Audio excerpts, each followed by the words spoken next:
આજની ધર્મકથા. પ્રણામ. વાર્તાઓ અને ચરિત્રોમાંથી કેટલોક સમય કાઢી અને આપણું બીઈંગ, આપણું અસ્તિત્વ એ જેની સાથે જોડાયેલું છે એવું પરમાત્માનું શાસન, એ શાસન જેના પાયા પર રચાયું છે એવા આગમ ગ્રંથો, એ આગમ ગ્રંથોની જાણકારી કોઈ પણ ધર્મમાં જન્મેલો બાળક હશે ને એને એના મૂળ ગ્રંથો વિશેષપણે ભણાવવામાં આવશે જ. કુરાન, બાઇબલ, ભગવદ્ ગીતા. એક આપણો જ ધર્મ કદાચ અત્યારે એવી સ્થિતિમાં છે કે જેમાં 5 પ્રતિક્રમણ ભણાવડાવી અને આપણને એમ થાય કે ઓહો, છોકરાને ઘણું આવી ગયું. આગમનું જ્ઞાન, આગમ વિશેની સમજણ, આગમની જાણકારી નહીં હોય તો જ્ઞાન વિશેની પીપાસા કઈ રીતે જન્મશે, જિજ્ઞાસા કઈ રીતે જન્મશે? અને એ થાય એટલા માટેનો આપણો આ પ્રયાસ 45 આગમનો પરિચય. એમાંથી અંગ અને ઉપાંગ આ બેવના વર્ણન સાથે આપણે અત્યાર સુધીની અંદરમાં 12 ઉપાંગોની ધારામાં આવ્યા છે. એ 12 ઉપાંગમાંના 5 ઉપાંગ આપણે ગઈકાલ સુધી જોયા. 6ઠું ઉપાંગ ચંદ સૂત્ર. આ બધામાં શું આવે છે તો કે ચંદ્રની ગતિ, ગ્રહ, નક્ષત્રો વગેરેનું વર્ણન. આ જે સૂત્ર છે તે એ જ્ઞાતા સૂત્ર સાથે સંબંધ ધરાવે છે. જેને જ્યોતિષ સાથે પ્રોબ્લેમ હોય, જેને સમજવું હોય કે ચંદ્ર ઉપર માણસ ગયો નથી, આવું અભયસાગરજી મહારાજે કયા જ્ઞાન પરથી કહ્યું, કયા ગ્રંથના આધારે, કયા આગમના આધારે કહ્યું, અને ચંદ્ર ઉપર કેમ કોઈ વ્યક્તિ જઈ ન શકે, બીજા ગ્રહો, નક્ષત્રો ઉપર કેમ વ્યક્તિ, માણસ, અહીંયાનો જન્મેલો માણસ એ કેમ ત્યાં ન જઈ શકે, એ બધી જે ચોખવટો છે એ આખી વાતો આ ચંદ્રપન્નતિ સૂત્રની અંદરમાં આવે. મૂળ શ્લોક 2200, શ્રી મલયગીરીજીની ટીકા 9411 શ્લોકની, લઘુવૃત્તિ 1000 શ્લોકની, એટલે કુલ મળીને 12611 શ્લોક પ્રમાણ એ આ ચંદ્રપન્નતિ સૂત્રની સંખ્યા. એના પછીથી સૂર્યપન્નતિ સૂત્ર. ખાલી ચંદ્ર ઉપર આખો ગ્રંથ રચાયો, ચંદ્ર અને બીજા ગ્રહ નક્ષત્રો ઉપર. તો આ બાજુ સૂર્ય અને સૂર્યની ગતિ, સૂર્ય વિશે જાણવું, સૂર્યનું વિમાન કેવું, અને સૂર્યથી અંતર જમીનનું કેટલું, સૂર્ય કેમ આટલો તપે છે, સૂર્ય પોતે કેવી પ્રકૃતિવાળો છે. આપણને લાગે કે સૂર્ય કેટલો ગરમ છે, પણ મૂળમાં સૂર્ય સૌથી ઠંડો છે.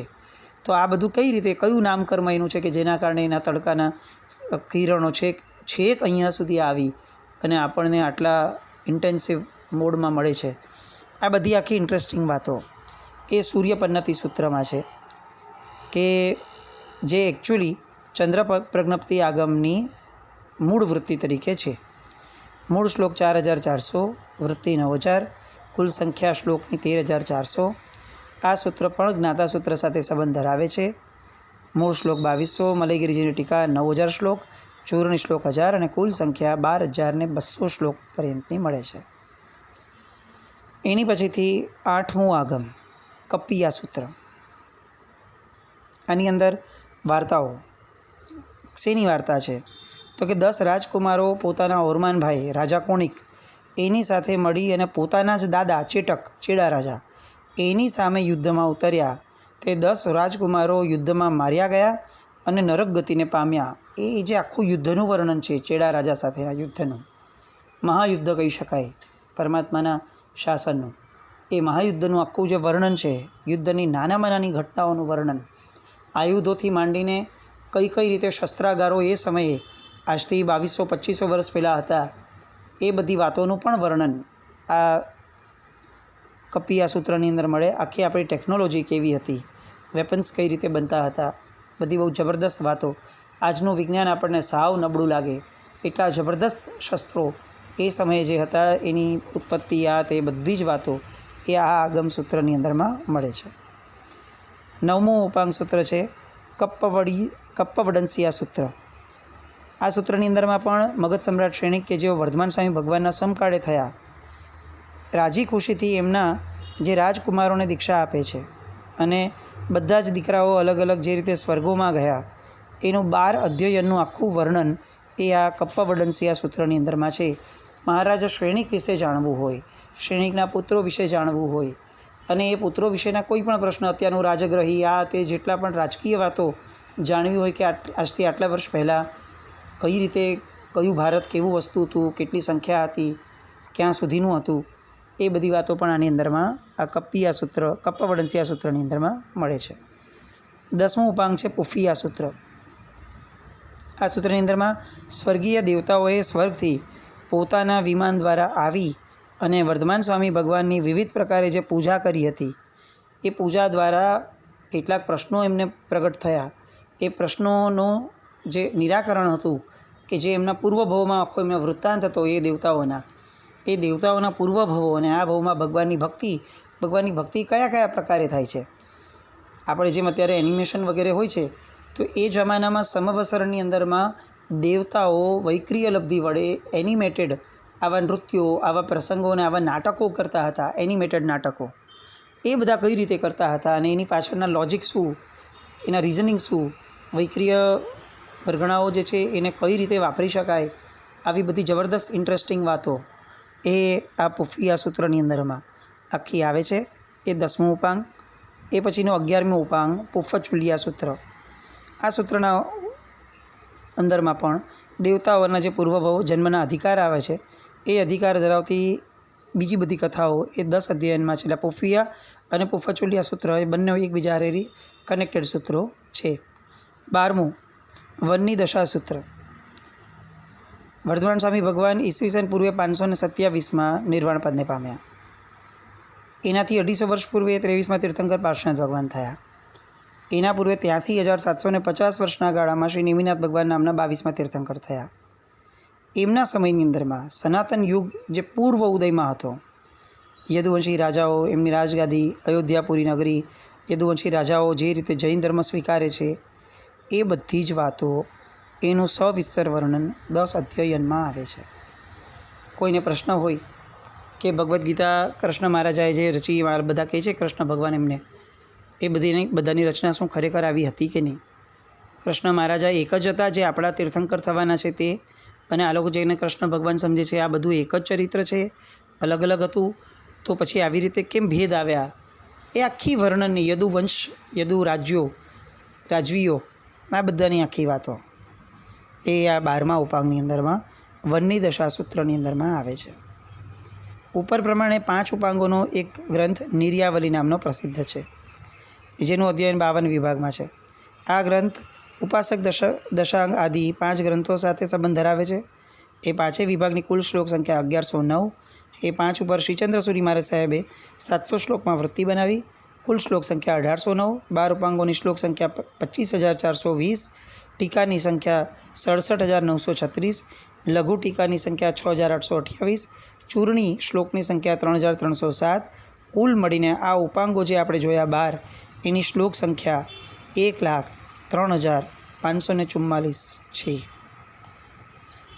આ થયું 12 ઉપાંગો સુધીનું વર્ણન. હવે 10 પયનના સૂત્રો એનું વર્ણન આવશે. આ જે પયનના છે એ પયનનાના 10 ભેદ, અલગ અલગ સૂત્રો જે છે એમાં સૌથી પ્રથમ જે આવે એ ચૌસરણ પયનનો. ચૌસરણ પયન એટલે શું? અરિયંત, સિદ્ધ, સાધુ અને કેવલી ભાષિત ધર્મ, એ 4નો શરણ જે છે એનો આખો અધિકાર આ પ્રથમ પયનના સૂત્રની અંદરમાં ચૌસરણ પયનનો ખાસ વાંચવા જેવો. મૃત્યુ સમયના જે આપણા ભાવો છે એને જો સુધારવા હોય અને ઇવન જીવન દરમિયાન પણ ચતુશરણ સ્વીકાર કે જે પંચસૂત્રનો સૌથી મોટો આધાર કીધો છે, એ ચતુશરણ સ્વીકાર એની માટેનો આ ચૌસરણ પયનનો એ સારામાં સારો ગ્રંથ એ પહેલો 63 ગાથાનો એ ગ્રંથ છે. બીજું પયનના સૂત્ર છે આઉર પચ્ચખાણ સૂત્ર. અંત સમયમાં અભિગ્રહ પચકાણ કરાવવાનો અધિકાર કેવો હોય, કોને મળે, કઈ યોગ્યતાથી મળે અને કયા કયા અભિગ્રહો કોણે કર્યા હતા, એ કરનાર કયા દેવલોકમાં ગયા, કોણ મોક્ષે ગયું, એ બધી આખી વાર્તાનો અધિકાર જે છે એ આ 84 ગ્રંથની ગાથાઓ જે છે એની અંદર આઉર પચ્ચખાણ સૂત્ર એની અંદરમાં મળે. ત્રીજું છે ભક્ત પરિજ્ઞા. આ સૂત્રમાં આહાર પાણી ત્યાગ કરવા સંબંધી અભિગ્રહ વિધિ છે, જેમાં 172 ગાથાઓ છે. આ બધા જે સૂત્રો છે આપણને એવું લાગે કે આપણને આનું શું કામ પડતું હશે ને કેટલું ઉપયોગી થતું હશે ને કેટલું મહત્ત્વ હશે. સ્થાનકવાસી સંપ્રદાય ગણીએ, તેરાપંથી સંપ્રદાય ગણીએ, દિગંબર સંપ્રદાય ગણીએ અને શ્વેતાંબર સંપ્રદાય, આ બધા સંપ્રદાયોની મૂળભૂત કેટલીક ડિફરન્સની વાતો છે જેના કારણે આ બધા ફાંટાઓ પડ્યા. એ જે કેટલાક બેસિક ડિફરન્સ છે એવાનો એક ડિફરન્સ છે સમૂહલેખના, એટલે કે અંતિમ સમયની સમાધિ માટેના અભિગ્રહો, તપ, અણસણ એ બધા. કાળક્રમે એમાં ફરક પડતો ગયો. આજે આપણે ત્યાં કેટલીક પરંપરાઓ માન્ય નથી, પ્રચલિત નથી. આપણા જમાં તપાગચમાં જ એ બધી કેટલીક માન્યતા હતી, પણ પહેલાં કેટલાક વર્ષો પછીથી આચાર્ય ભગવંતોએ ભેગા કરીને એને હવે પ્રચલિત હતી એના ઉપર પ્રતિબંધ મૂક્યો. બીજા ગચ્છોએ, ફિરકાઓએ એને ચાલુ રાખી. તો આ જે અંતિમ સમયની આરાધનાઓ માટેની જે વાતો છે કે જેમાં આપણું પોતાનું મૂળ છે, દ્રવ્યક્ષેત્ર કાળભાવ પ્રમાણે જે આચાર્ય ભગવંતો ફેરફાર કરી શકે, એ બધી જે વાતો છે એ આખી સરસ મજાની આની અંદરમાં આ 10 પયનના સૂત્રોની અંદરમાં મળે. ચોથું પયનનો સંથારગ પયનમ. આ સૂત્રમાં અંત સમયે અનશન એટલે કે સંથારા સંબંધી અધિકાર છે. જેઓએ અનશન કરીને આત્મકલ્યાણ સાધ્યું છે તેવા મહાપુરુષોની કથાઓ, વાર્તાઓ, કથાનકોને બધું છે. 122 શ્લોકની ગાથાઓની અંદરમાં આ આખું વર્ણન આવેલું છે. પાંચમું છે તંદુલવેયાલી પયનનું. બહુ જબરદસ્ત. આ સૂત્રમાં ગર્ભમાં જીવની ઉત્પત્તિ કઈ રીતે થાય, અતિ સૂક્ષ્મ વાતો, એક સમયના પણ અસંખ્યમાં ભાગની આવલિકાઓની વાતો, એ બધી આ ગ્રંથની અંદરમાં છે કે જીવ ગર્ભમાં કઈ રીતે આવે, આવ્યા પછીથી કઈ રીતે વિકસિત થાય, કેટલા દિવસમાં વિકાસ થાય. જે અત્યારનું વિજ્ઞાન કહે છે કે ભાઈ કેટલાક વીક સુધી એના વિકાસક્રમમાં હજી જીવ નથી ઉત્પન્ન થતો, એટલે જે ગર્ભપાતની છૂટ આપી છે અને જે આખું મિથ જુઠ્ઠાણું ફેલાવ્યું છે કે એમાં જીવ જ નથી હોતો. તો અહીંયા આ આગમની અંદરમાં આપણે ત્યાં બહુ ક્લિયર સ્પષ્ટતા આવે છે કે જીવ એક્ઝેક્ટ એનું ચ્યવન જે છે એ કયા સમયે થાય, કઈ રીતે થાય, ત્યારબાદ કેટલા ક્રમ સુધી એ કેટલો વિકાસને પામે ને પછી કેટલા સમયમાં એનો આટલો વિકાસ થાય. બધી જે વાતો છે એ તંદુલવેયાલી પયનોની અંદરમાં 400 ગાથાનું આ સૂત્ર છે એની અંદરમાં આપેલું છે. બહુ સૂક્ષ્મ વર્ણન છે અને બહુ જ વિશિષ્ટ રીતે જૈન શાસનની કેટલીક સિદ્ધાંતની ધારાઓને વિજ્ઞાનથી અલગ કઈ રીતે પડાય છે અને વિજ્ઞાન લોજિકલી ક્યાં ખોટું છે એ બધી વાતો આની અંદર આ આગમમાં આવે છે. ચંદા વિજગ પયનનો, એની પછી 6 નંબરમાં 310 ગાથાનું આ સૂત્ર. આ સૂત્રમાં ગુરુ અને શિષ્યના ગુણો, ગુરુ અને શિષ્ય માટેના પ્રયત્નો, શિષ્યએ કેવો પ્રયત્ન કરવો ગુરુ મેળવવા માટે, ગુરુએ શિષ્યના ઘડતર માટે કેવા પ્રયત્નો કરવા જોઈએ, આ બધી 310 ગાથાનું આખું સરસ મજાનું વર્ણન છે. 7મું છે દેવી દત્તઓ પયન. આ સૂત્રમાં સ્વર્ગમાં ઇન્દ્રોની જે ગણતરી છે, કેટલા ઇન્દ્ર, કયા ઇન્દ્રની શું વૃદ્ધિ હોય, આ ઇન્દ્ર તરીકે કોણ જન્મે, કઈ યોગ્યતા હોય તો ઇન્દ્ર તરીકે જન્મ મળે, ઇન્દ્રનું સૈન્ય કેટલું, ઇન્દ્રને વિમાનો કેટલા, એની અંડરમાં દેવો કેટલા, આ એક ઇન્દ્રો 84 ઇન્દ્રો બધા ક્યારે ઝઘડતા હોય છે, એ વાતો, કયા કારણથી ઝઘડ્યા, બધી વાતો ઇન્દ્ર સંબંધી એકદમ ઇન્ટરેસ્ટિંગ અને રોચક એ આ ગ્રંથની અંદરમાં 200 ગાથાની અંદરમાં દેવી દત્તઓ પૈનયમાં મળે છે. 8મું છે ગણી વિજયની પૈનય. આ સૂત્રની અંદરમાં 100 ગાથા છે. આખું જૈન જ્યોતિષ, એનો આધાર, એનું કેન્દ્ર, એનું મૂળ, એની ગણતરી, મેથેમેટિક્સ કેવી રીતે જૈન જ્યોતિષનું આય, નક્ષત્ર કઈ રીતે ગણાય, બીજી બધી ગણતરીઓ જે છે, ગ્રહોને આદિને લગતી, ગ્રહોની ચાલ કેટલી, બધી વાતો એ આ ગણી વિજયની પૈનયમાં આવે. 100 ગાથાનું છે, એની અંદર જ્યોતિષ સંબંધી વાતો હોય. એની પછી મહાપંચકાણ સૂત્ર, જેમાં આરાધનાનો અધિકાર આખો આવે. અત્યારે જે આપણે આરાધનાઓ કરીએ છીએ એનું મૂળભૂત સ્વરૂપ શું હતું, એ એકચ્યુઅલી શેની માટે કરાતી હતી, આરાધનાઓના કારણ, આરાધનાઓની વિધિ, મૂળ વિધિ શું હતી, અત્યારે કેટલી વસ્તુઓ પ્રચલિત છે, કેટલી પ્રચલિત નથી, કેટલીકની વિધિઓમાં ગડબડો આપણને મળે છે. આ બધી શુદ્ધિઓ, વિધિઓ, વિધાનો, આ બધી વાતો એ આ મહાપંચકાણ સૂત્રની અંદરમાં છે. 134 ગાથાનું આ સૂત્ર છે. અને 10મો પયનનો જે છે એ છે મરણ સમાધિ સૂત્ર. અંત સમયમાં શાંતિપૂર્વક મરણ થવું જોઈએ એવું આપણે બધા માનીએ છીએ, પણ આ શાંતિપૂર્વક મરણ કઈ રીતે થાય, એ પદ્ધતિસર કઈ રીતે થાય, સમજો આપણને ખબર પડી ગઈ કે હવે આપણે બહુ સમય કાઢશું નહીં, તો હવે સિસ્ટમેટિકલી આપણું મરણ સુધારવું, એ જે શબ્દ ફ્રેઝ આપણે વારંવાર બોલીએ છીએ, તો તો એને કઈ રીતે જાતે સુધારાય? આપણા હાથમાં બાજી હોય તો આપણે શું કરવું જોઈએ? આડેધડ વાત નહીં, ફક્ત એવું પણ નહીં કે નવકાર ગણીએ રાખો ને આ કરીએ રાખો, એમ નહીં. આપણા જીવદર પ્રમાણે આપણું જીવદળ જે ઝંખે છે, જેના કારણે તે શાંત થઈ શકે છે, એવી મરણ સમયે શાંતિ માટેની ધારા, સમાધિ માટેની ધારા, એ બધી જ વાતો એકદમ ઇન્ટરેસ્ટિંગ અને દરેકે સમજવા, જેનું મૃત્યુ થવાનું એ બધાએ સાંભળવા જેવી ને સમજવા જેવી વાતો એ આ મરણ સમાધિ સૂત્રની અંદરમાં છે. 720 ગાથાનું સૂત્ર છે.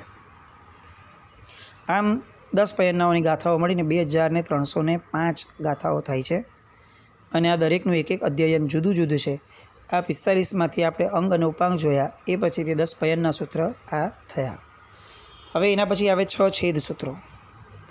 હવે આ જે 6 છેદ સૂત્રો છે એ વાંચવાનો અધિકાર માત્ર સાધુઓ માટે જ નિર્ણિત થયેલ છે.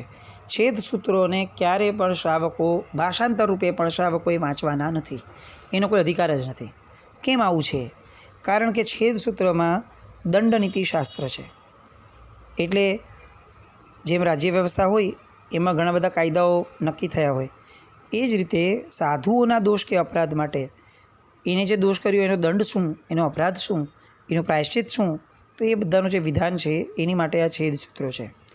આ આપણે એમ કહી શકીએ કે આપણે ત્યાં જેમ બંધારણ હોય છે આપણું, એમ સાધુ ભગવંતોને પોતાનું બંધારણ કયું, સાધુ સમાજની વ્યવસ્થા માટેનું બંધારણ કયું, તો કે આ 6 છેદ સૂત્રો. અને આ ગ્રંથ માફક વર્તવાથી ચતુર્વિધ સંસ્થાન યથાસ્થિત રીતે ચાલુ રહી શકે. આખો ચતુર્વિધ સંઘ એ કઈ રીતે વર્તવો જોઈએ એનો જે નિર્ણય છે, દ્રવ્ય ક્ષેત્ર કાળભાવ પ્રમાણે શું પરિવર્તન લાવવા, કયા ન લવાય. ઘણીવાર એવું લાગે કે ક્ષેત્ર પ્રમાણે બદલાવવું જોઈએ, કાળ પ્રમાણે બદલાવવું જોઈએ, પણ એ ન બદલાય. આવો કાળ હોય તેમ છતાં પણ એને ન બદલવું.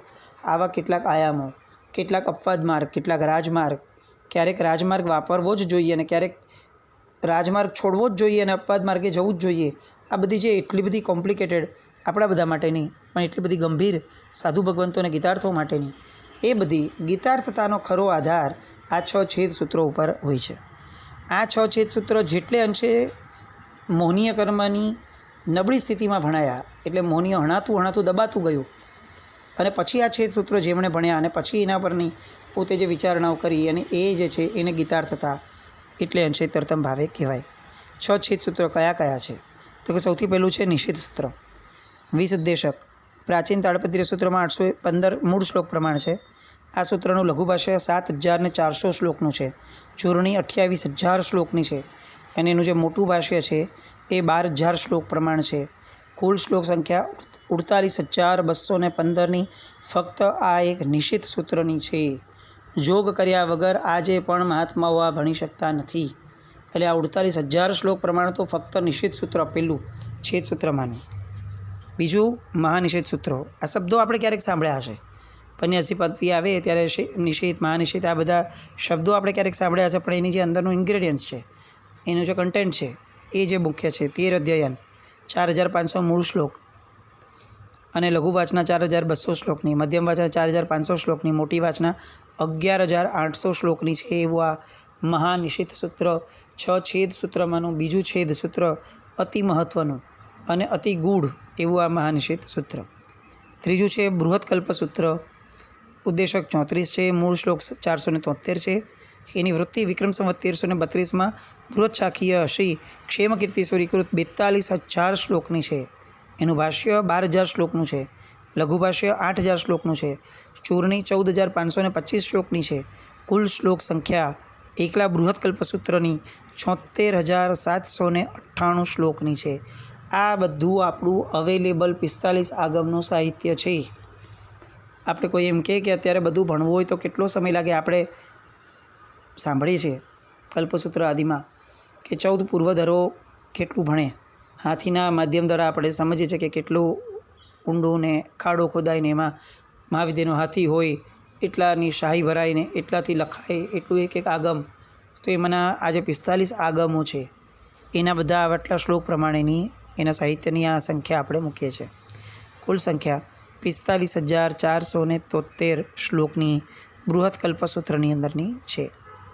ત્યાર પછી ચોથું સૂત્ર નિષેધ, મહાનિષેધ, બૃહત્કલ્પ પછીનું વ્યવહાર સૂત્ર, બહુ જ મહત્ત્વનું. આખો વ્યવહાર ધર્મ આપણો અત્યારે જે છે એ કઈ રીતે ચલાવાય, આચાર્ય ભગવંતો આ કઈ રીતે એને ટોલરન્સ લેવલ પર રાખી શકે, આ ચાલે, આ ન કરો તો પણ ચાલે, કેટલાકને કેટલીક છૂટ અપાય કે તમે આ કરશો તો ચાલે તમારી પરિસ્થિતિ પ્રમાણે, અને એવી જ ઘટના હોય ને છતાં પણ કેટલાકને ના પાડે કે નહીં તમારે આનો ત્યાગ જ રાખવાનો, આ તમારે ન જ કરી શકાય. તો બે વચ્ચે જે ભેદ પડે છે એ ભેદનો આધાર શું? જ્ઞાની કરે છે નિર્ણય બરાબર છે, પણ એમને પોતાનો તો કોઈ આધાર હશે ને, પોતાનો કોઈ મેથેમેટિક્સ હશે, પોતાનું કોઈ કેલ્ક્યુલેશન હશે. તો એ બધા કેલ્ક્યુલેશન એ આપણને આ વ્યવહાર સૂત્રની અંદરમાં મળે, કે જેના ઉદ્દેશક 10 મૂળ 600 શ્લોક, મલયગીરીજીની ટીકા 33,625 શ્લોકની, ચૂર્ણી 10,361 શ્લોકની, 6,000 શ્લોકનું ભાષ્ય, કુલ શ્લોક સંખ્યા 50,586 આપવામાં આવી છે. એના અંતર્ગત પંચકલ્પ છે, જેનો અધિકાર 16 શ્લોક, મૂળ શ્લોક 1133, ચૂર્ણી 2130, ભાષ્ય 3125, કુલ શ્લોક સંખ્યા 6,388 અને ગાથા સંગ્રહ 200. આ રીતે વ્યવહાર સૂત્રનો જે છે એ બે ભાગ, એક વ્યવહાર સૂત્ર અ અને બીજું પંચકલ્પ બ, આ 4 થયા. પાંચમું જે છે એ દશાશ્રુત સ્કંધ, નામ આપણે કંઈક સાંભળ્યું હશે એવું આપણને ચોક્કસ લાગશે. આ દશાશ્રુત સ્કંધ, જેનું 8મું અધ્યયન કલ્પસૂત્ર તરીકે આપણે બધા સાંભળીએ છીએ. આ ભદ્રભાઉ સ્વામીએ ઉપકાર કર્યો હતો કે જે ફક્ત સાધુ ભગવંતો માટેનું છે, એમાંથી આ 8મું કલ્પ એ આપણને સાંભળવા માટે કલ્પસૂત્ર તરીકે સાંભળવા મળે છે. પર્યુષણામાં આપણે જે આગમને, જે કલ્પસૂત્રને સાંભળવા માટે ઘણી બધી વાર આળસુ બની જઈએ છીએ. આપણને આપણા ભાગ્યોદયે આ જે નિષિદ્ધ આદિ સૂત્રો જે 6 છે એ છેદ સૂત્રો ક્યારેય સાંભળવા નથી મળતા. એમાંનું આ કલ્પસૂત્ર ભદ્રભાઉ સ્વામી ભગવાનની કૃપાથી આપણને મળ્યું છે. એટલે આ કેટલું મહત્ત્વનું છે એ સમજી અને આપણે કલ્પસૂત્રની પણ એ રીતે કિંમત કરવી જોઈએ. એ દશાશ્રુત સ્કંધ એની અંદર શું છે અને એના સિવાયનું 6ઠું કલ્પ શું છે, એ 6 છેદ સૂત્રો, એની વાતો અને આગળના 4 મૂળ સૂત્રોની ને બધી વાતો આવતીકાલ પર રાખીએ. જીનાજ્ઞા વિરુદ્ધ કંઈ પણ બોલાયું હોય તો મિચ્છામિ દુક્કડમ. જૈનમ જયતિ શાસનમ.